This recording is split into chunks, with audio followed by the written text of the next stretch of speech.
Welcome to Lead with Kindness, your essential podcast for disrupting the workplace with kindness and wellbeing. I'm Helen Rimmer, and I'm armed with 20 years of leadership experience and a passion for positive psychology. I'm here to offer practical tips and share inspiring stories to revolutionise leadership. Ready to challenge the norm? Let's dive in and transform our workplaces together. It's time to make a difference. Let's get started. So, part of my aim with this podcast is bringing attention to different industries. And today we're diving into a world where sports meets the heart with a very special guest who's making remarkable strides in the football industry. Joining us today is Tracey Smith, who is the genius behind Player Care and Support, an organisation that stands out for its commitment to the wellbeing of football players and their families. Tracey and I crossed paths as fellow Small Business Sunday winners, and I've been inspired by her work ever since. With a passion that matches our own for transforming lives through kindness and wellbeing, Tracey's initiatives in the football world are a beacon of hope and support for many. Today, we're going to explore the unique challenges and triumphs of promoting mental health and emotional well-being in the competitive world of football, the role fans play in shaping a positive environment, and how Tracey's services are making a tangible difference in the lives of those she supports. So lace up your boots. Let's kick off a conversation that promises to be as enlightening as it is inspiring. Hello, Tracey. Hi there, Helen. Thanks for having me on. Much appreciated. Thank you for coming. Thanks for that great introduction as well. Yes. So, I've never been called genius before. I think you're a genius, and I think you're a lovely person to chat to. So, thank you. Likewise. Yeah. So, what are some of the most effective strategies the football industry currently employs to support the well-being of players? Probably one of the biggest ones is having a player care department. Sadly, obviously, budgets will determine whether or not they can have one. Yeah. The PFA also have their wellbeing department. They'll obviously go in and visit clubs as well. So there's always support from there. And I think obviously as well with them being outside the club, it helps because sometimes people can find it hard speaking to those within the club. And also just engaging with mental health charities and organisations, bring them into the clubs. So that's certainly something which has been on the rise. That's really interesting. And it's really interesting because obviously you think of football as being different, but actually workplaces can do that as well. All workplaces can bring mental health charities and things in to do work as them do.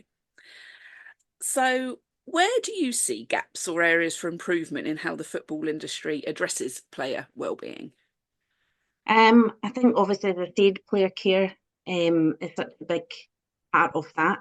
A lot will focus on more the operational side, but sometimes if we get any of the operational stuff wrong, that can have a huge effect on a player's mental health and well-being. So obviously if you can have a player care department or have access to player care, then I think that is massive for anybody within that elite environment. Yeah. Can you describe the range of services that Player Care and Support offers to football players and their families? Certainly can. I think probably dividing it into 3 different sections. So you've got your operational and your admin, which is, your visas, your relocation, which will involve, finding players accommodation, cars, bank account, picking them up from airports, all this kind of. Then you've got your mental health and well-being, which for me sits at the top because that for me is the most important part of player care. So that might be mentoring, wellbeing checks, and also not just for the player but for the families, because they have the same stresses with being in that environment as well. And also education, so looking at educational talks, educational planning, transitioning from being a player into the big bad world, because you're in your bubble, and making sure that you've got a career afterwards, and also just personal development plans as well. Just looking at maybe what they want to achieve whilst they're still in football as well. And obviously there's a lot of that in academy football as well, because they're obviously doing a lot of education alongside their football and making sure that, sometimes if the football doesn't work out, then there are other pathways. Mm. It's really interesting, the families part, isn't it? Because that makes it so different to most other industries, that like impact Yeah, on families. yeah. And I always think of a player's partner or wife is just as important as the player. yeah, Um, I think even my husband would say, "Happy wife, happy life." yeah, And if their partner isn't settling, that can have an effect on their mental health, which then puts pressure on the player and can affect their performance as well. So does have that kind of domino effect. yeah, yeah. The people around us can impact us as much as individuals, can't they? So, Completely. Yeah. So moving on nicely from that is, how do player care and support services specifically address the unique challenges faced by football players in today's competitive environment? Just really on the lines of the services that we offer. It's just obviously making them feel as comfortable as possible. I think if you can give them a little bit of home, Mm, so it's listening, but actively listening, not yeah, listening to respond, but listening to understand. yeah, Listen, get a little bit about their background. What's their family like? What culture have they come from? If it's an African player, well, let's have a look and see what African shops are close by. yeah, And it's just little things like that. I think if you can give them a little bit of home, then that certainly helps. And as I said, if you get any of the operational stuff wrong, that can have a huge effect then on their mental health and well-being. So things like accommodation, have you listened to what they're looking for? A lot of yeah. clubs love properties, so it might just be a case that they'll put them into a property if they're paying for it. Mm, But obviously, if that player's on their own, maybe doesn't have a family, they're away from home, they can feel quite isolated as well. So is that accommodation right for them? mm. We also use host families as Oh yeah, well, which is great for younger lads as well that are maybe away from home for the first time. So again, it's making sure that you're pairing them with the right family and the right environment. mm. Well, that's really interesting. I didn't know about host families. That's a great idea. Certainly is. We've got there's some really good people out there that Mm, want to help these young lads, and they do tend to treat them just like their own family, which is yeah. great. What a great way of giving back to the clubs as well, as a host family. That's, yeah. Definitely, I know. Can you share examples of how fan behaviour positively impacts the mental health and well-being of football players? Yeah, I was really actually thinking about kind of positive. Yeah. I suppose in football, and maybe like any sport, but especially I know how I feel about football. As a supporter, I sometimes need football. It's the end of the week. It kind of de-stresses you, regardless of the score. I don't tend to get, you always want your team to win, but I don't tend to get too mixed up with that. 'Cause I go with the kids, so it's time with the family, meeting my friends. So I think from a supporter's point of view, for mental health and well-being, sometimes we need football Mm, for our own. yeah. Um, yeah, I think it's just you do get supporters who will back their team and support their team when they're maybe going through a crisis, they're Mm, not doing very well. That I think that's the hardest part of being a supporter. yeah. I think if you can support your team when they're not doing very well, so easy to support your team when they're doing well. Yeah. I always say that to my husband because he supports a team that tends to win most weeks. And he can go Yeah. to the pub at halftime because he knows they're cruising. How lovely. I know. But yeah, I've recently I haven't seen as much positivity from supporters, which is sad. Mm, Because as I say, I think we need the football as much, but it can be quite toxic around you at times at games. And I think it's just trying to get, it's just I think that people can sit and think, right, that's a person. Okay, yeah, I've paid for my season ticket. Yes, I'm paying to be here. Um, but that's a person, that's a human being that's on that pitch. And just being kind. Social media is such a big thing, and I think that has had such an impact. But we Yeah. can still be positive on it. We don't have to use it for a rant. Yeah. That's a really good message. Yeah. Just be kind as supporters. And actually that brings us on though, but how can those negative interactions impact a player on the pitch and also their families listening? And Yeah, what can be done to mitigate that? it's very hard. I mean, I've worked with the families in the players' lounge on a match day, which was always just such a busy day. But I think it's so important that you've got somebody there that can make sure there's nobody sitting on their own, that everybody, they get to meet the people that maybe live closest to them if they've got kids, Mm. help them. But then you go up into the match and then you're still sitting amongst the supporters and one wrong move and that's just, they've got to listen to that. I remember sitting next to a parent and they were going on about their son. And I was just like, how do you drown that out? And they were like, I Mm. think it's just through many years of having to Yes. sit through it. So I don't think they'll ever get used to it, but I think people should be aware of where they're sitting as Yeah. well, what they're saying. Would you like that if that was your child that was out on the pitch or your partner that was out on the pitch? Mm. And their kids are sitting there as well. They've got to listen to that too. Yeah. But it can have a real effect on a player. There's players that will go out and they'll say, oh, I don't hear anything, or I'll just drown out the noise. I don't look at social media, which is great if they don't. Yeah. um, but it's hard to, Yeah. um, because they've worked so hard to actually fulfil their dream of playing professional football, and then you've got people that are just downright nasty. Yeah. Yeah. It is. It's horrible, isn't it? I know, And like you say, for the people listening, who it's almost must be harder because it's right there and they're not focusing on something else. I know. Yeah. Moving on. What initiatives and programs have you found particularly effective in improving player well-being and why? Um, I think working with mental health charities Mm. um, is a really good move from any club as well. Obviously, from an educational perspective, you can have people come in. I think that's something that we've tried to do, try to work with people as well that can maybe go in and do, informational and educational talks, maybe surrounding mental health with finance, Mm. um, their mental health and well-being.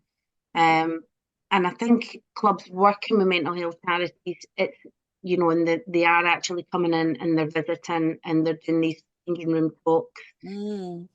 It's such a male dominated environment. Mm. And we all know that men find it very hard to talk about their emotions. Mm. There's that, masculinity that just stops them. And they do find it hard. Mm. Not everybody in a dressing room is maybe wanting to hear it. Mm. Because you've got very mixed dressing rooms. I mean, I was lucky when I worked at a club that we had a fantastic dressing room and everybody had each other's back. Mm. Um, but yeah, I think just having a mental health charity that can come in, they know that that person's always at the other end of a phone, Mm. as well. I think so important. Um, but yeah, coping strategies, people that can help them with coping strategies as well, because you might not necessarily always have somebody there. Mm. Um, and yeah, I think it's just good practice to have someone that can players that as well, because they'll all have different stresses, different at different times as well. Mm. Nobody knows what's going to go on. Okay, yeah, they're footballers, they might get paid good money, but they all have the same Yeah. stresses that we all have. You Mm. know, illness doesn't pass their family. Mm. You know, baby loss, Yeah. all these kind of things. So they need help as much as anybody, but they might be trying to be strong for a partner, which in turn then affects their mental health and well-being as well. Yeah. Yeah. Real ripple effects, isn't it? It really is. In what ways do clubs and organisations support players in managing the pressures and scrutiny from media and fans? I've always felt this is something that still needs quite a lot of work on. Um, you know, clubs are very commercial. Yeah.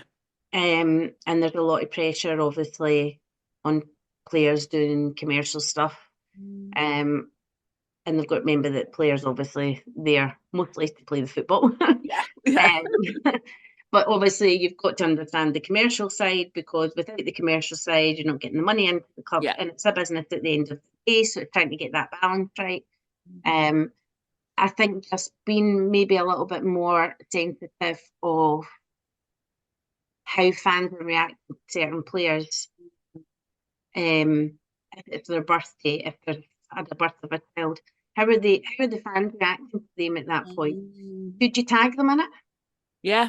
Maybe not. Yeah. Because then basically all they're going to get is negative comments on something that's supposed to be a joyous occasion. Yeah. I think it's just things like that.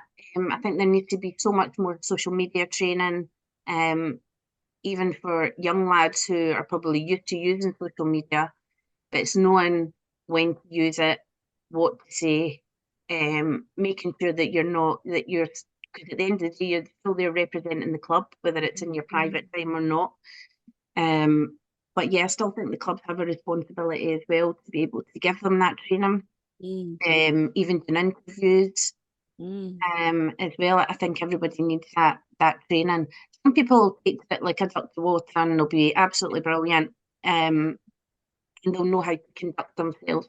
But not everybody is that lucky, and I do think it's something that maybe just needs a little bit more work on. I know that there's loads of places doing lots of this stuff, which is good to see. But I do think, if you want players to do the commercial side as well, I think you do have to obviously give back to them and make sure that they are properly trained in all this as well. Yeah. Yeah. It's sort of duty of care almost, isn't it? Protect. Yeah, exactly. Yeah. So what can fans do? So we've been listening to, the less nice stuff, but what can fans do to contribute to a positive environment that supports mental health and well-being of players? I think it's just being conscious of what you're saying. Be conscious that that's a human being that's on the pitch. You've got to see past the player. Yeah, they might have that, name on the back of the shirt where you expect more from a player. No player will ever go on to lose a game of football. Yeah. And nobody knows what that player is going through at that time. It may have taken them so much strength to even just get on that pitch that day. And I think just social media being such a massive thing, having such a massive impact, think about what you're saying. If you're angry after a game, maybe just take a couple hours before you start posting on social media. Don't post at half time because the game's not finished. Yeah. It's all these kind of things that, I've been there, I've done it. I've never spouted abuse. I don't think ever. Maybe the referee, but again, they're human beings. Yeah. So yeah, it's just, my dad used to always say, you wait till the 90 minutes is finished, when that whistle blows, and you'll applaud your team off the park, whether they win, lose, or draw. He might moan on the way home if we'd lost. That was his stance. And I've seen me applaud players off the park and we've lost. What are you applauding them for? Because they've still come out and played the game. Yeah, they've put in their 90 minutes work, haven't they? Exactly. Yeah. Exactly. They weren't hoping for. They didn't come out here thinking, "Oh, we're going to lose today." Yeah. I think that's really important to remember when you go to a sporting event that, nobody's there to lose, and that they're going to feel it. If they've lost, they're going to feel it. It's like. Exactly. I know. And I think people think because they get a certain amount of money that they don't actually feel it. They don't come in and they feel like, oh, I can't believe we've just lost that. That was really sloppy there. That, of course they're going to sit and they're going to look at it and why they lost it. And it is going to affect them. Yeah. But like anything, you've just got to move on to the next game. Yeah. And that's important, isn't it? Exactly. To keep that resilience going, but it must be hard.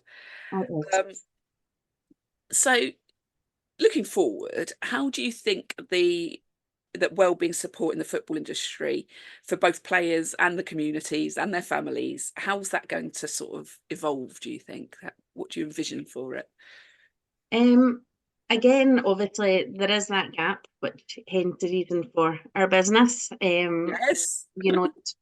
Making sure that all clubs have access to player care departments. Yeah. For us, we don't feel anybody should be restricted by budget. It shouldn't be a barrier.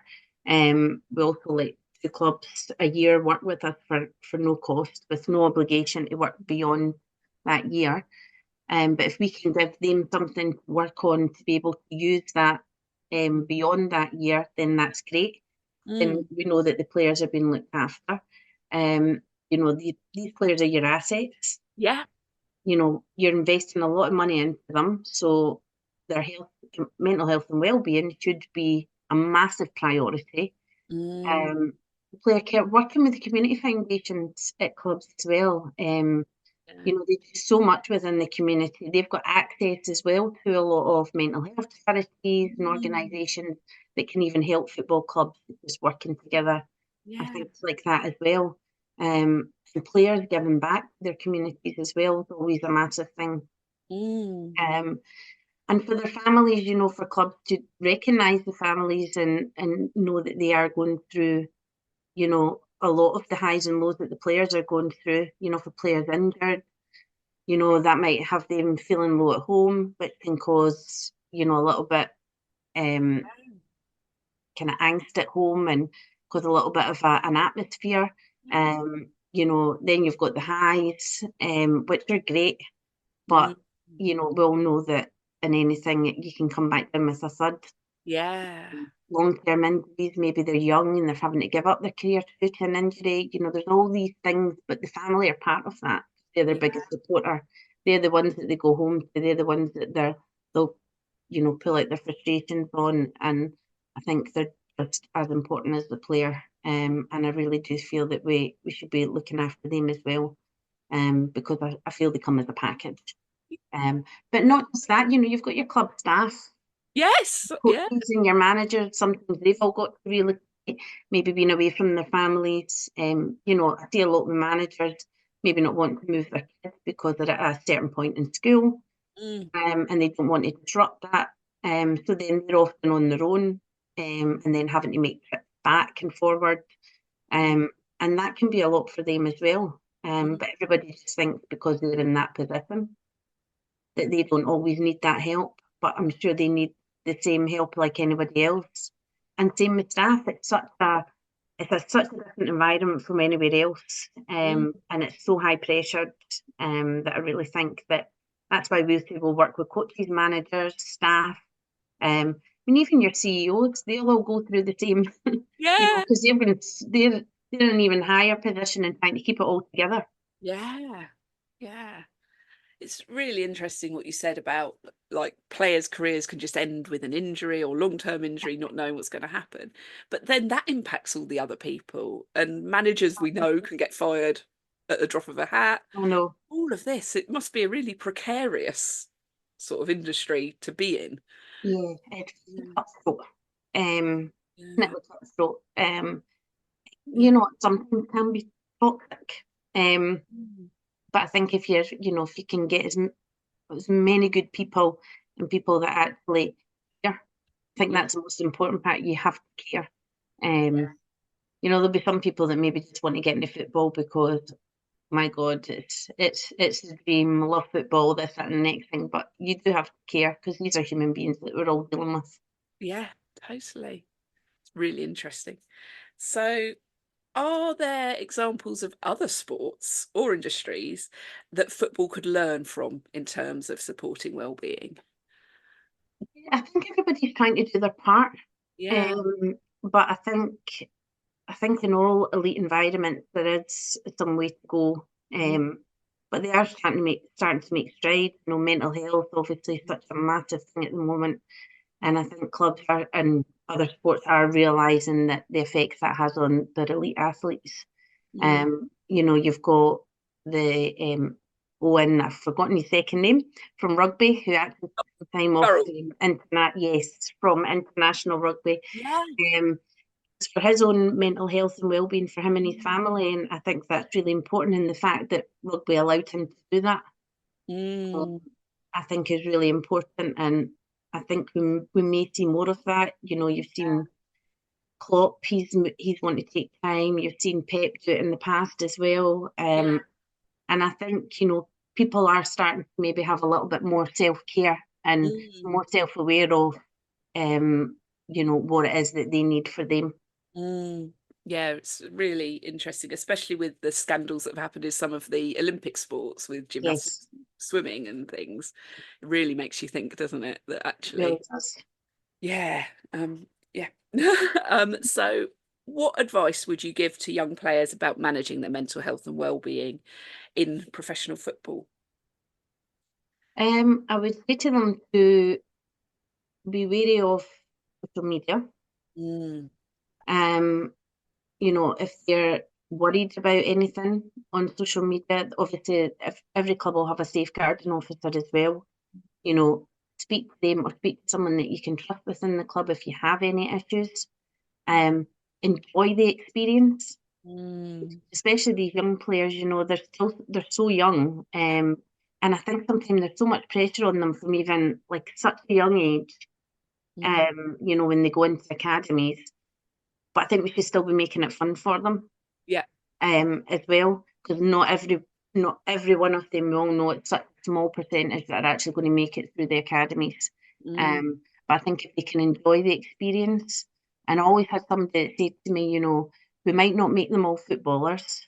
If they go on to be, if they go on to be a footballer somewhere else, then that's fantastic, because we've helped them achieve part of their dream. But most importantly, if they can leave here being a good person, we've done a great job. That is that is really lovely.